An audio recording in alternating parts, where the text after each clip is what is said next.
All right, guys, welcome back to Conscious Culture Podcast. You already know what we do here: dig deep, ask the tough questions, and challenge the narratives that have shaped the way we think. And today we're talking about something personal to me: why I left the Democratic plantation. For so long, I, like many others, was stuck in this political mindset that I never questioned. I was conditioned to believe that if you're Black, if you're a woman, if you care about people, you obviously vote Democrat. No questions asked. It's the way things have always been. But when you actually take a step back and start peeling back the layers, you realize it's all by design. The Democratic plantation is real. It's a system built on control, emotional manipulation, and keeping people dependent, not empowered. Let's really think about this. If most Black people are influenced by a certain party, then who would be on the plantation? The people that they have in control the most? Because let's look at the numbers. The majority of Black people vote Democrat. The prison system is filled with a lot of Democrats, and the majority of people who exhibit certain destructive behaviors, again, Democrat.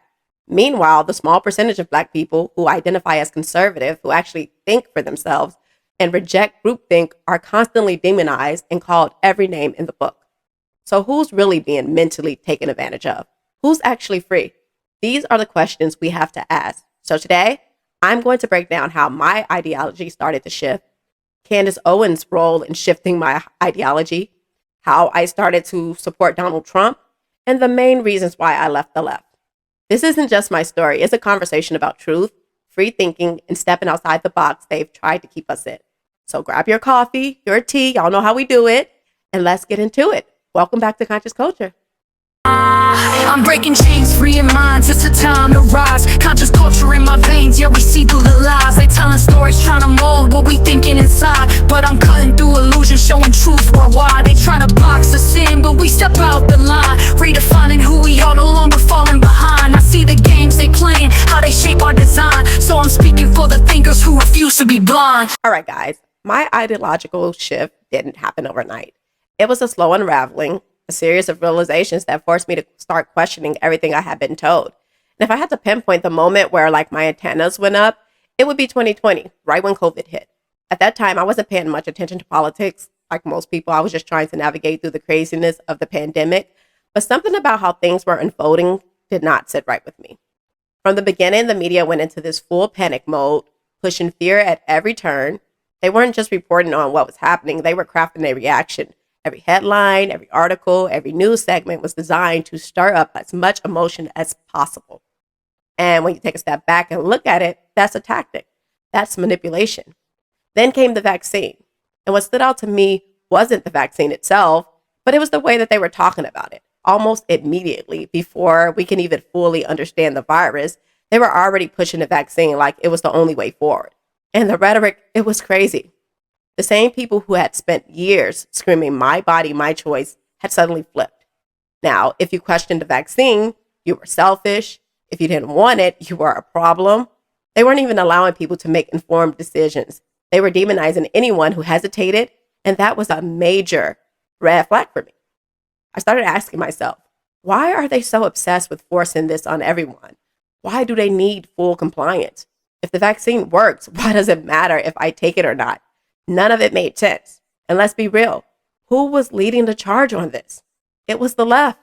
They were the ones calling for mandates, for restrictions, for shaming people who wanted bodily autonomy.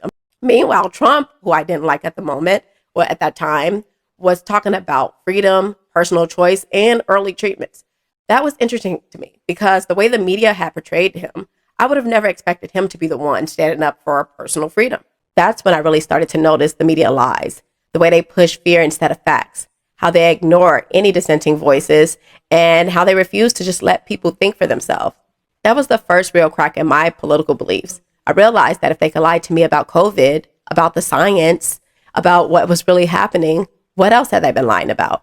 And that, my friend, led me down the rabbit hole. So anyone who really knows me knows that I have a lot of respect for Candace Owens, and it wasn't always like that. Back in 22, when she and Kanye West wore the White Lives Matter t-shirt, I wasn't a fan of hers. I never really knew much about her. I didn't have this feeling of not liking her. I didn't know why. I just knew I didn't like her. And this wasn't because of any facts, but because of rumblings I had heard via the media or also like via other Black people. And that's exactly how this works. You know, the media push out narratives, everyone believes it, and they look down on you for even questioning that narrative. Most media platforms are liberal, and we need to understand that as well. That's just a side note, but it's an important one. Because when the media is overwhelmingly controlled by one political side, they're going to push a narrative, not the truth. And that's exactly what happens over and over again. So essentially, just take clips of people saying things completely out of context and they run with it. They know that you're not going to go pursue the full clip because most people are okay with hearing like the 60-second clip. Most people don't actually go fact check for themselves, and that's how they spread these lies. When you actually go look into the person for yourself, you start thinking like, wait a minute, because it's not adding up. And that's what made me wonder. How many times in history have they made us hate people who actually are the heroes? Much like Uncle Tom. But I digress. Back to the whole White Lives Matter t-shirt thing that happened.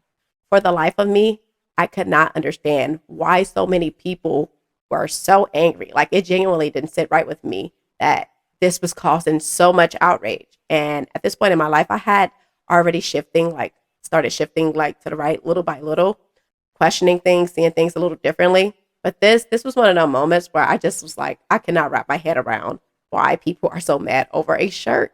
Now, around this time, Kanye West hadn't fully gone off on his public rants yet. And I don't remember exactly where he was in his whole journey, but I do know this was before things escalated.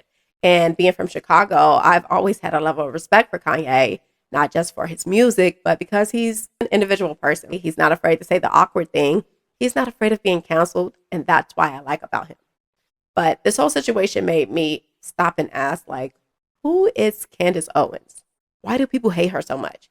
Because now I was curious.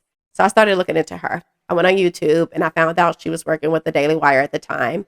And I decided to just listen to her, not through the lens of what other people had told me, not with my emotions running the show, just objectively listening to what she actually had to say. And you know what ended up happening? I loved everything she was saying. Everything made sense. Everything resonated with me. And what's crazy is I realized she was just saying things I was naturally starting to lean towards based off of like my shift from 2020 to 2022.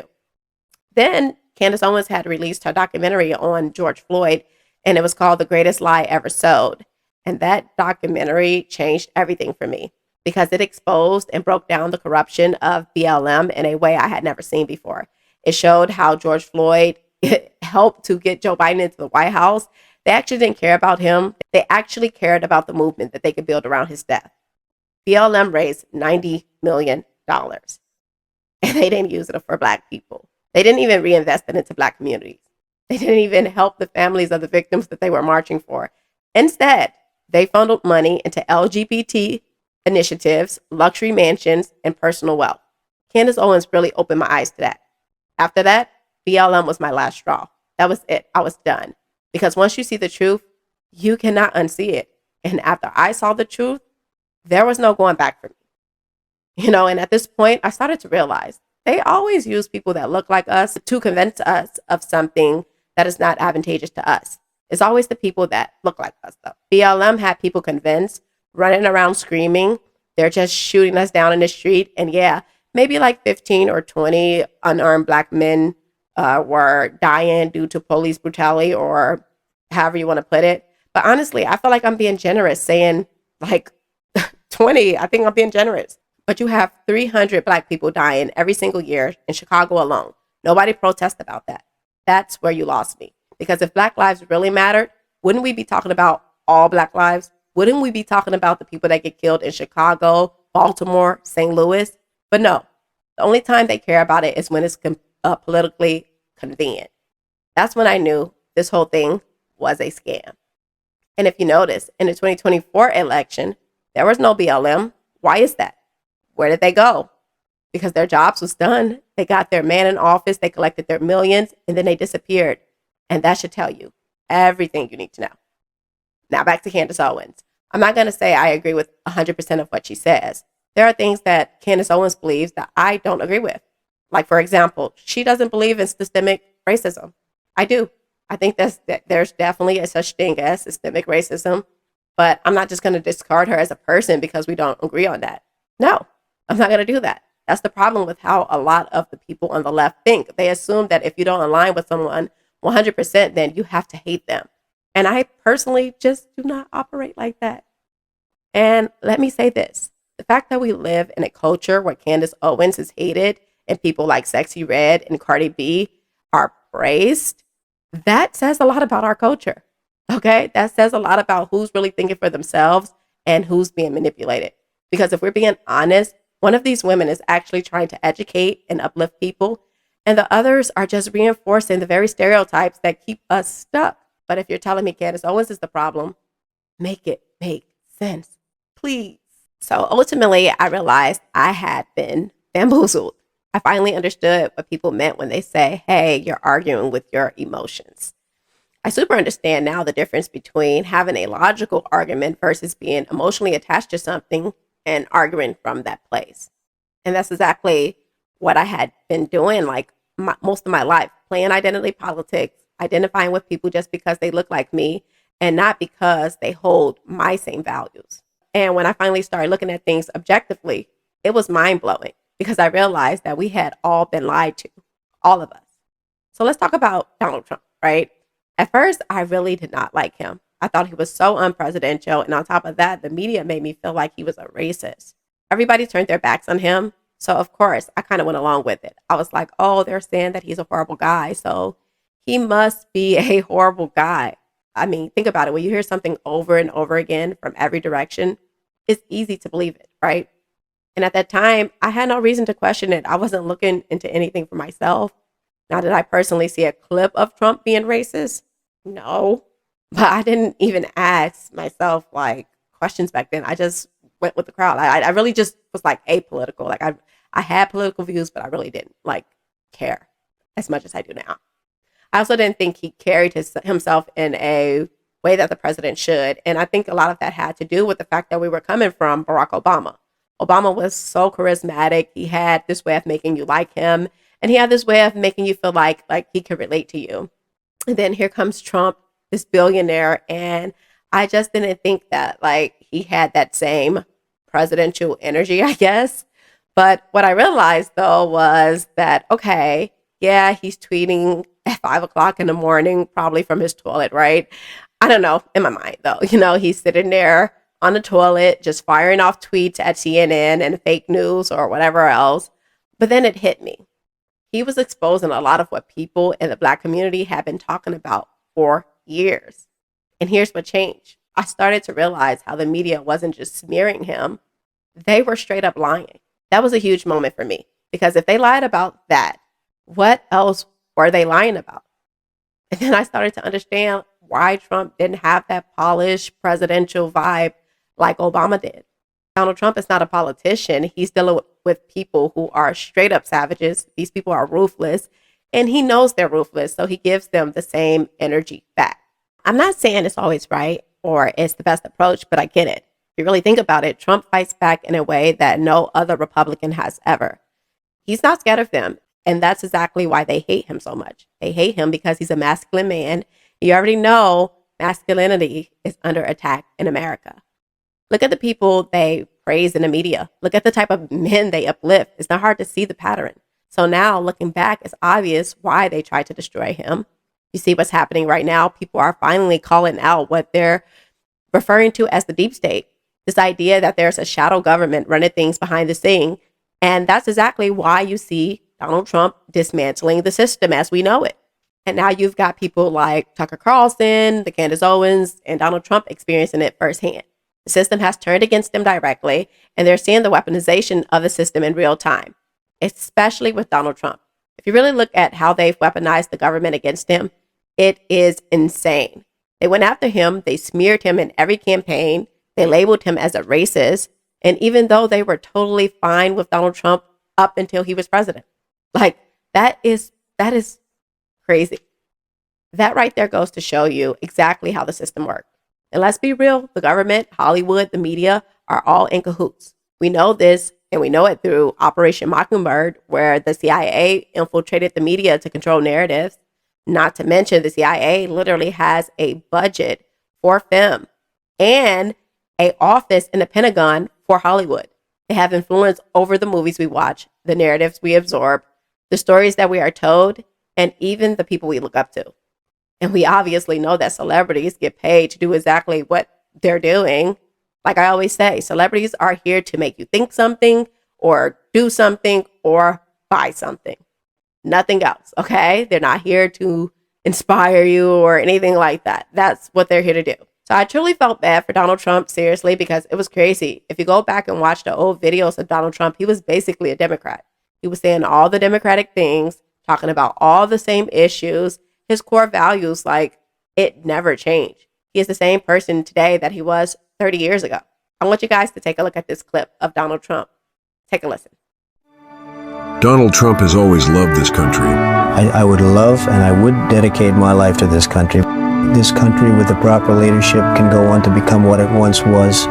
He's always put us first. I think people are tired of seeing the United States ripped off. That's why it bothers me so much that when we give this kind of money to the wealthiest countries in the world, and yet for our own people, the homeless, the sick, the poor, the farmers, who are really going through hell right now, those people we're not helping. Donald Trump has always been there for America. Somebody has to help this country. If it were me, that'd be fine. I could do it. How would you like to be remembered? Well, as somebody that's contributed something to the United States. Donald Trump has always fought for America. And he always will. See, nothing changed. The only difference is now he is actually in a position to do something about it. And that's why they hate him. Whether people want to act like they see it or not, Trump has character. He really does. All of the people around him speak so highly of him and his character. They always usually say the same thing. And like I said before, you could just take a look at his children. Take a look at what he produced. Usually if people are shitty parents or they're shitty people, they typically raise something similar. But his kids are well-mannered, they're well-spoken, they're successful, and they're all loyal to him. That tells you a lot. Okay. Not to mention he's for family and he's for less government. And that is something that we all should be for. We don't want the government in our business whatsoever. Okay. And let's not forget, Trump went 70 years without committing a crime. Okay. Just think about that. 70 years without committing a crime. And now all of a sudden at the age of 78, he's just committed all these crimes. He's just the worst guy ever. Can we please make this make sense? Like, I just really want it to just click for me up here. Okay. And if you ask me, I am quite impressed if that's all they came up with out of, 70 years of his life, especially him being born, during like the Jim Crow area. Like, that is impressive because, mind you, he's been on this earth for 78 years and this is the best they could do. It is laughable. Okay. So we just have to pay attention. And that was a huge part of my awakening. And once you see it, you cannot unsee it, unfortunately. Okay, so for the longest time, I thought I was a Democrat because that was what I was supposed to be. If you're black, if you're a woman, if you care about people, you vote Democrat. But the more I actually paid attention, the more things weren't adding up. The same people who preach tolerance are the most intolerant ones out there. The left presents itself as the party of love and inclusion and acceptance, but the tolerance disappears the moment you disagree with them. The second you step out of line, you're not just wrong, you're now the enemy. You can go from being their friend, their family, part of their community, to being completely banished, just like that. And it's like they just want your head on a spike for disagreeing with them. These people are angry, they're hateful, and they have a lot of malice in their heart, but they claim to stand for free speech. Yet the second someone says something they don't like, immediately you're canceled and probably dragged through the mud while they're at it.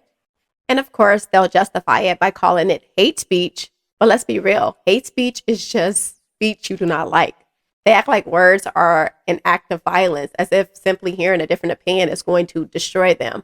But disagreeing with someone is not an attack, okay? It's just another way to censor people without actually debating them because they know they can't debate with logic, so they just shut people down instead.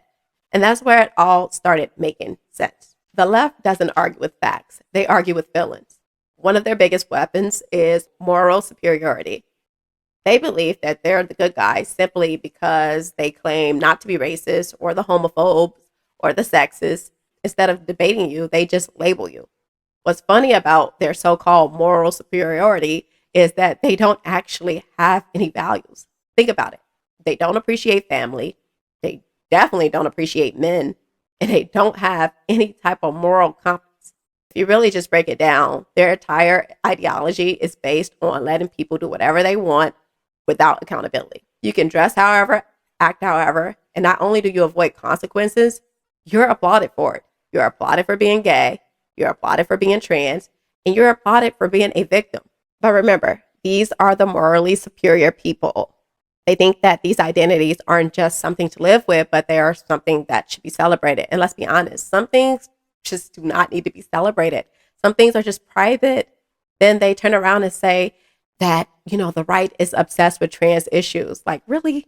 Who's putting this in the media 24/7? Why are they on my screen? Why are they in children's books? Why is Target selling swimwear for trans people?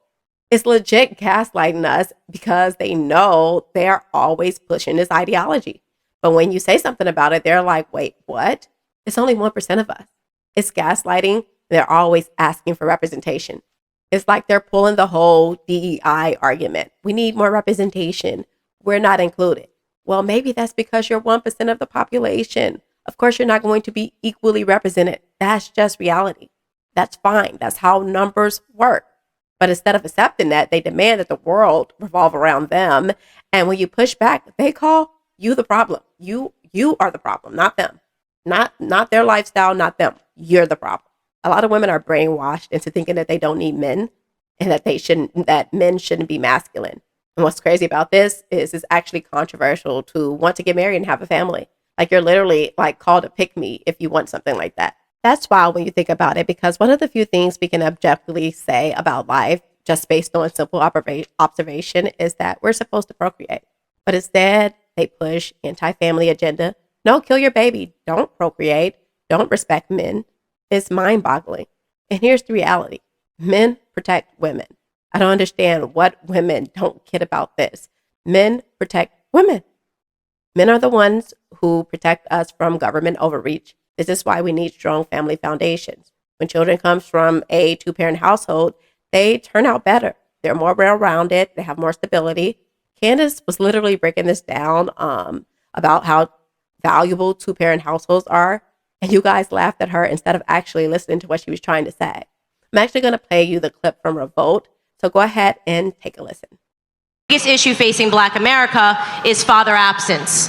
We have children that are growing up without their fathers in the home, and that is being incentivized by the government right now via the welfare system. When the government says we'll give you more money if you don't marry the father of your children, you are incentivizing bad behavior in our community. What happens when you remove a father from the home? This is why I do not mess with feminism at all. I'm not with it. This breakdown and mocking masculinity, making it seem like there's something wrong to be a man, all of this contributes to the breakdown of family.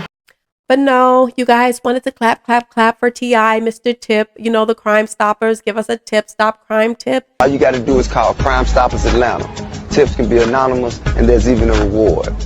But I digress. The point I'm making is we need to build a culture that values strong family units if we actually want to see a difference in our society. That's all. So what I've been noticing is that a lot of women on the left, they're like obsessed with abortion. They're like literally obsessed. These people are like screaming, I need to be able to kill my baby. It's been so politicized that they don't even realize how much they've been manipulated. And like I said before, none of them do any real research. They don't know that a lot of the birth control medication was founded off of sterilization drugs. They don't know that Planned Parenthood literally was involved in eugenics and wanted you to kill your baby, and not for the right reasons. You have so many other options you can take besides killing your baby. You can take birth control. You can use condoms.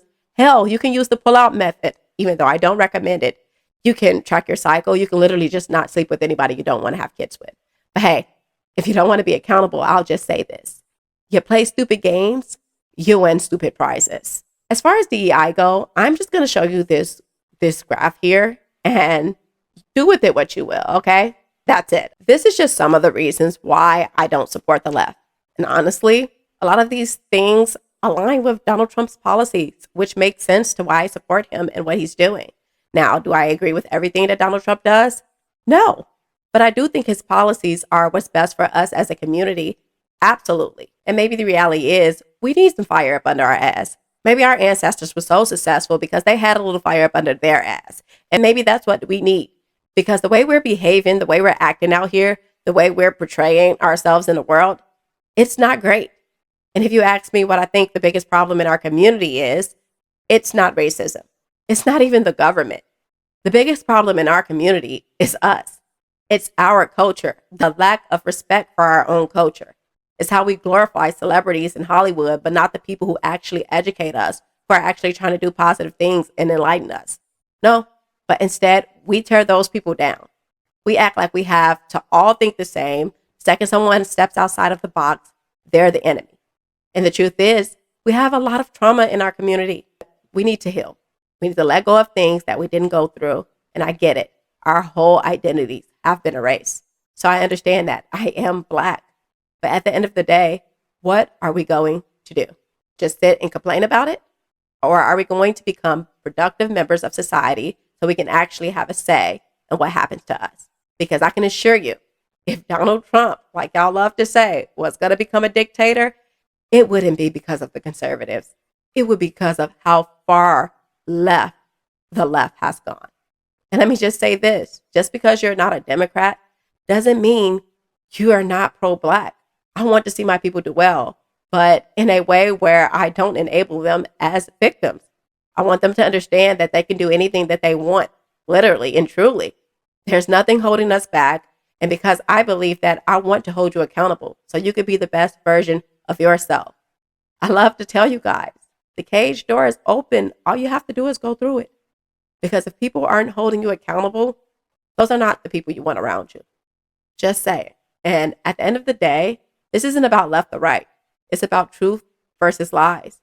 It's about common sense versus chaos. I didn't leave the Democratic Party because I changed. I left because I woke up.